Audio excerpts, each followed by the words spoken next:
हमने जसपाल को हर जगह ढूंढ लिया है, जसपाल कहीं नजर नहीं आया। ऐसा करते हैं, एक ही जगह बची है, वो है शमशान घर। अरे ये तो वही है जो अर्थी से टकराया था। चले जाओ, चले जाओ, चले जाओ।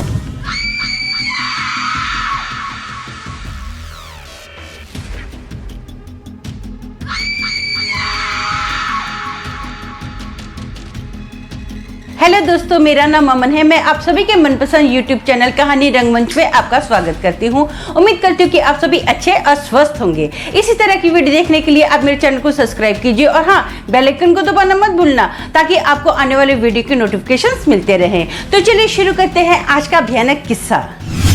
दोस्तों, आज का जो किस्सा है ये पंजाब के एक गांव का किस्सा है। उस गांव का नाम हंडिया है। ये जो मैं आपको किस्सा सुनाने जा रही हूँ ना, आज से लगभग 20 साल पुराना किस्सा है। इस गांव में ना दो दोस्त रहते हैं, एक का नाम बलदेव है और एक का नाम जसपाल है। ये दोनों 10वीं कक्षा में पढ़ते हैं। बहुत ही अच्छे, बहुत ही गहरे दोस्त हैं। ये जो जसपाल है ना, वो ये थोड़ा मस्तीबाज है। इसको मस्ती करने में बड़ा मजा आता है। पढ़ाई में तो ये ठीक ठाक है। ये ना 24 घंटे बस इसको ऐसा होता है कैसे किसी को तंग किया जाए। बहुत सारी ये मस्ती करता है। इसको ना साइकिल चलाने का भी बहुत ज्यादा शौक होता है। इसकी बहुत गंदी आदत होती है। ये ना साइकिल तो बहुत फास्ट चलाता है, लेकिन ये ना कभी भी साइकिल को ब्रेक नहीं लगाता है। ये क्या करता है, जब भी इसको उतरना होता है ना, तो ये अपने पैरों को ना घसीटते हुए धीरे धीरे साइकिल को रोकता है, लेकिन कभी भी ब्रेक नहीं लगाता है। जसपाल का जो घर है ना, आज भी एक मंदिर के पास है, जहाँ पर अक्सर घंटियों की आवाज आती रहती है। 24 घंटे यहाँ पर घंटियां बजती ही रहती हैं।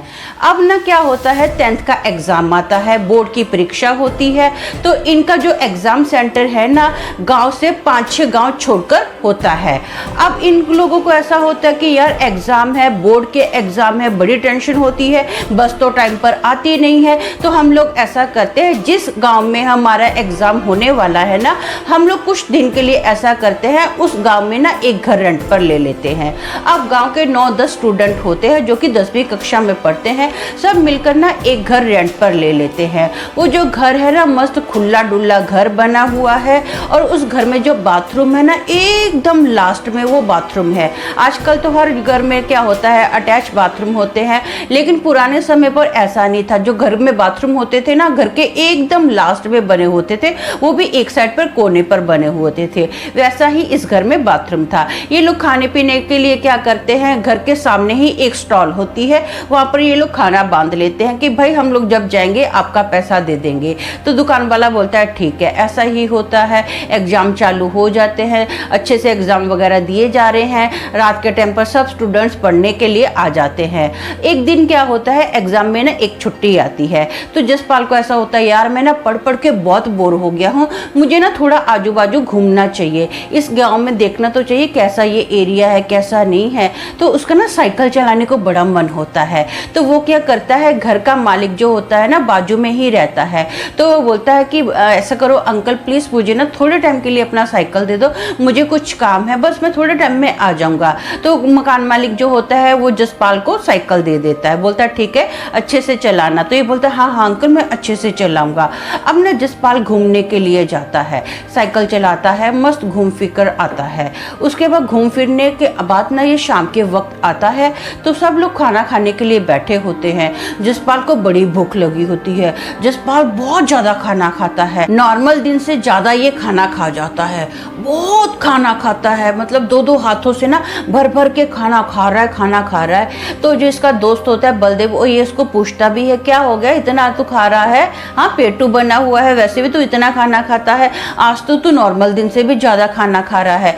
तो जसपाल ना बलदेव को कुछ नहीं बोलता, बस घूर के एक लुक देता है। तो बलदेव बोलते लगता है यार तेरा मूड ठीक नहीं है। ये कुछ रिप्लाई नहीं करता, चुपचाप घर पर आता है, चादर ओढ़ता है और आराम से सो जाता है। तो बलदेव को ऐसा होता है कि यार इसको क्या हुआ है, ये तो रात को अक्सर पढ़ाई करता है, ये आज कैसे सो गया है। तो सब लोग सोचते हैं कि चलो जाने देते हैं, हो सकता है इसकी तबीयत ठीक नहीं है, इसको डिस्टर्ब नहीं करते हैं, हम सब लोग अपना अपना पढ़ाई करते हैं। सब लोग अपना अपना पढ़ाई कर रहे होते हैं। 1 बजे तक सब लोग पढ़ाई करते हैं और फाइनली सुबह एग्जाम होता है ना, तो सब लोग सोने के लिए चले जाते हैं। अब सब लोग सो रहे हैं तो अचानक से ना 2:30 बजे के पास ना बलदेव की आंख खुलती है और वो देखता है कि जसपाल अपनी चारपाई से उठा और सीधा ना घर के बाहर जा रहा है। तो बलदेव को ऐसा लगता है कि शायद जो जसपाल है ना ये वॉशरूम जा रहा है। तो अब ना बलदेव क्या करता है, इसकी वेट कर रहा होता है। 5 मिनट चले जाते हैं, 10 मिनट चले जाते हैं, 15 मिनट बीत जाते हैं, 20 मिनट बीत जाते हैं, जो जसपाल है ना वो रूम में आया ही नहीं है। अब बलदेव को थोड़ी चिंता होती है कि यार ऐसे कैसे हो सकता है, ये कब से बाथरूम गया है अभी तक आया नहीं है। तो बलदेव सोचता है कि मैं जाके देखता हूँ कि क्या प्रॉब्लम है, अभी तक ये आया क्यों नहीं है जसपाल का बच्चा। मतलब ये प्यार से मस्ती में ऐसा बोलता है जसपाल का बच्चा। ये ना जसपाल को ढूंढने के लिए वॉशरूम जाता है और बाहर से आवाज देता है, जसपाल तू बाथरूम में है यार, कब से बाथरूम में है, क्या हुआ, तेरी तबीयत तो ठीक है। जो जसपाल होता है ना कोई रिप्लाई नहीं करता। फिर से बलदेव बोलता है, जसपाल मैं तेरे को आवाज दे रहा हूँ, कुछ रिप्लाई तो कर। लेकिन जसपाल की कोई आवाज नहीं आती है। तो फाइनली बलदेव क्या करता है, बाथरूम का दरवाजा खोल देता है। जैसे ही दरवाजा खोला गया ना तो वो देखता है कि बाथरूम के अंदर कोई भी नहीं है। अब ना बलदेव को बहुत ज्यादा टेंशन हो जाती है।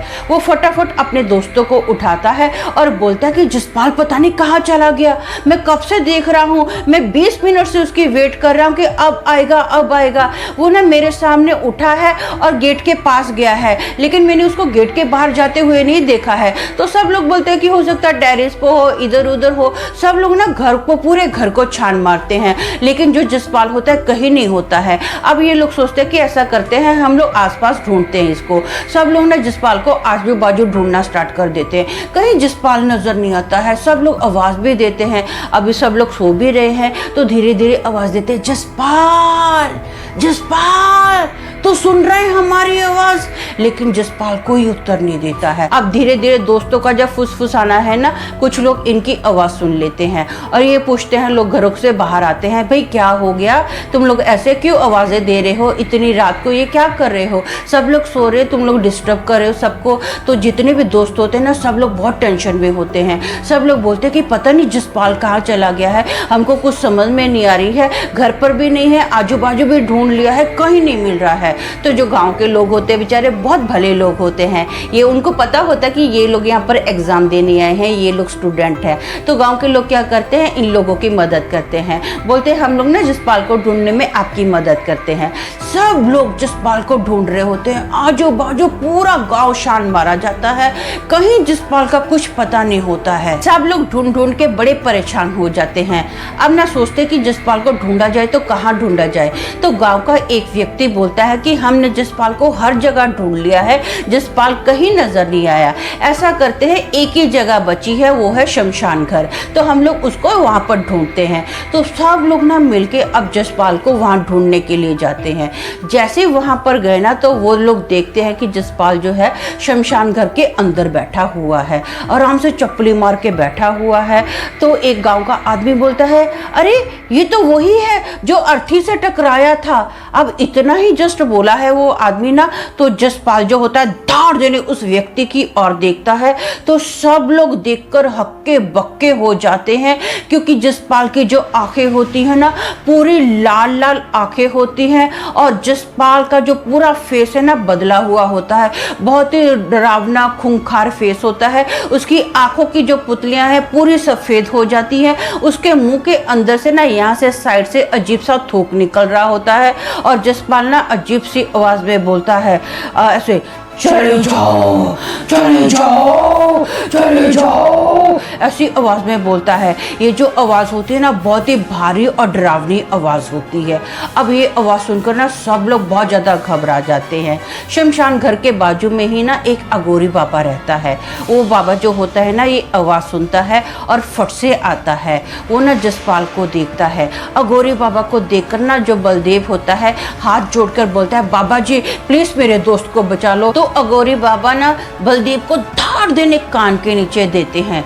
बोलते तुझे बोलने को किसने बोला है, अब ना जो बलदेव होता है एकदम चुप हो जाता है।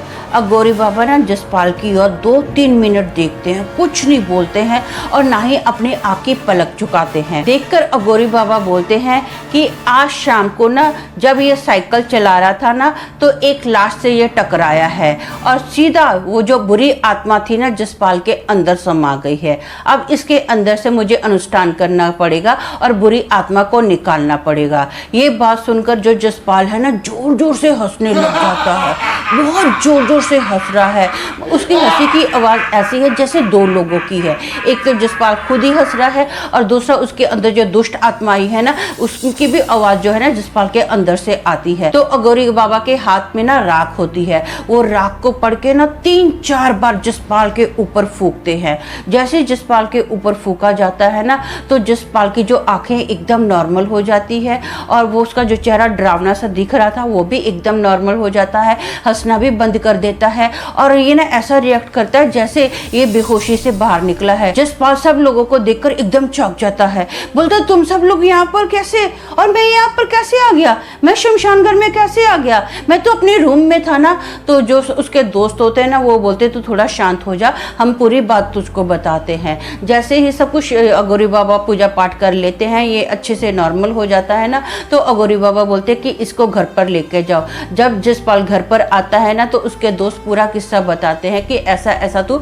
शमशान घर में पहुंच गया था और अजीब सा रिएक्ट कर रहा था। तो जसपाल को यकीन ही नहीं होता, जसपाल बहुत ज़्यादा घबरा जाता है, टेंशन में आ जाता है, उसको ना पूरी रात नींद नहीं आती है। उसके जो दोस्त होते हैं उसका साथ देते हैं, वो भी जसपाल के साथ जाग रहे होते हैं। अगली सुबह होती है, ये लोग एग्ज़ाम देने के लिए अच्छे से जाते हैं। उस दिन के बाद जसपाल के साथ ऐसी कोई भी घटना नहीं हुई है। तो दोस्तों मेरा मानना ये है कि ऐसा बेफजूल का स्टाइल ना कभी नहीं मारना चाहिए। ऐसा जो स्टाइल मारते हैं ना बेफजूल का, वो स्टाइल उन्हीं लोगों पर भारी पड़ जाता है। ऐसी हरकतें करने का क्या फ़ायदा हुआ था, जब साइकिल में ब्रेक है तो ब्रेक को मारना चाहिए था ना। तो स्टाइल उतना ही मारना अच्छा है जो नुकसान ना पहुंचाए। तो आज के लिए बस इतना ही, कल फिर मिलेंगे और एक भयानक किस्से के साथ। तब तक के लिए शालोम, शांति और सलाम।